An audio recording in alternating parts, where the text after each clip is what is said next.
A few weeks ago, we were talking about the need to make sure that casuals self-isolated. We knew there was a risk at that exact point, prior to the government providing the enhanced New Start payment, that a very large number of people in insecure work were going to be faced with the decision to either protect the health of their fellow workers if they were told to self-isolate, or hide their symptoms because they needed to make sure they could pay the bills.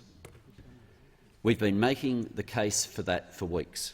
We called for Parliament to sit last week. In that time, countless casuals have faced the choice, and an unknown number of them went to work anyway. And it's not just casuals, it's gig workers, it's people with insecure work, it's freelancers. It's people, sole traders, who are in a situation of having to choose between the health of their fellow workers or make sure that they could pay the bills.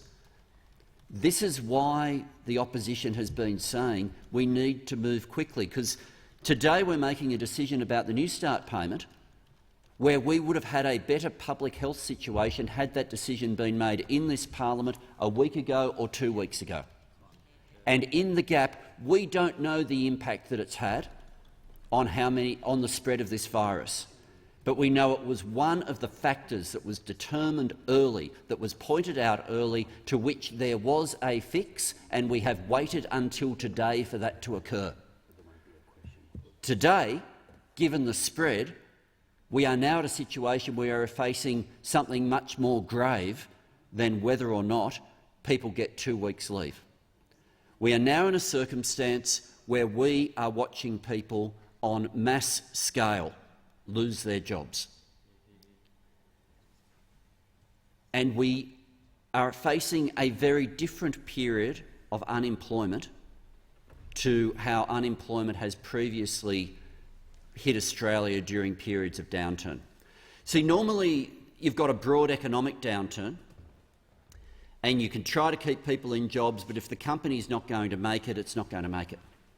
Here we have a downturn caused by deliberate, conscious decisions of government. Now, we don't argue with those decisions. We argue that some of them should have been made earlier, but the fact that those decisions have been made is not something we object to.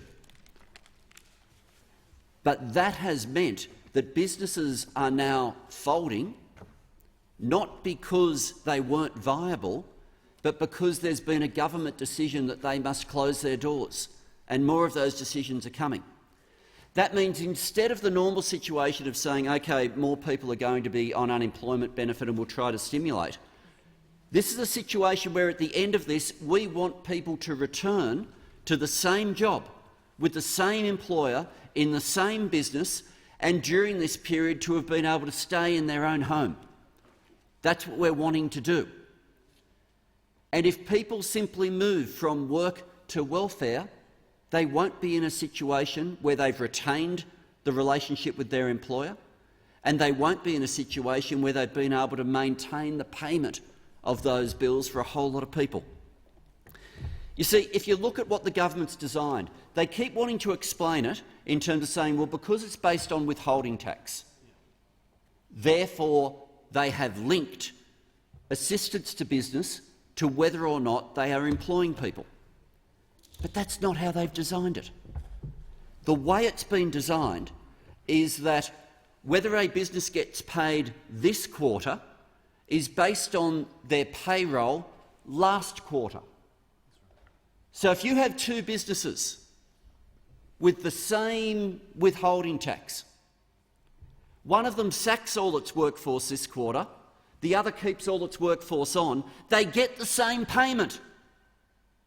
That's not a way of keeping people in work.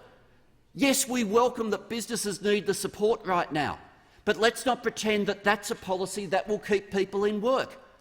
Because if a business has been told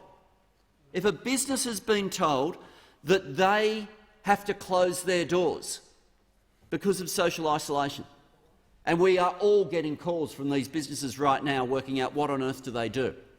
If they've got no money coming in and they're told, oh, the government will provide a small percentage subsidy of their workforce, well, they've got no money coming in a 20% subsidy doesn't do the trick.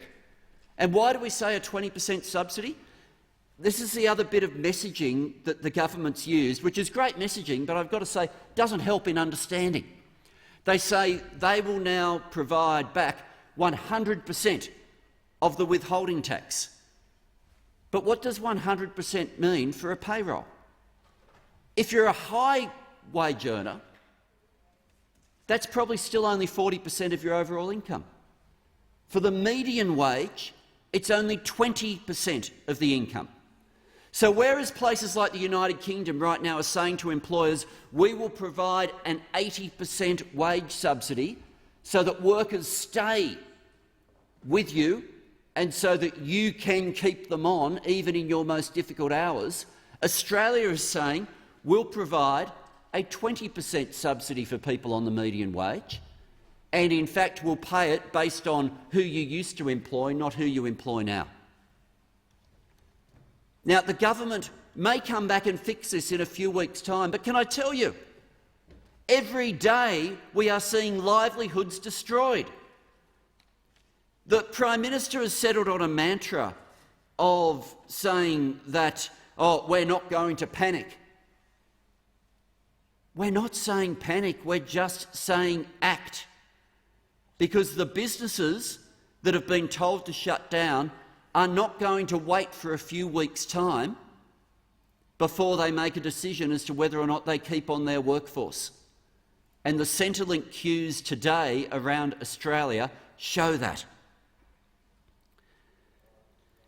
The other part of this to try to keep people on at this time is what the government's doing with respect to compulsory superannuation, encouraging people to sell at the bottom of the market, knowing full well that for those individuals who are the ultimate in distressed sellers, they're being forced into that situation because no other support or not enough other support is forthcoming from the government, are in a situation where their retirement will be permanently damaged by decisions made today.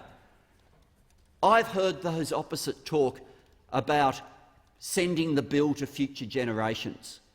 There is no greater example of sending the bill to future generations than encouraging people to take out their super at the time they're distressed when they're at the bottom of the market.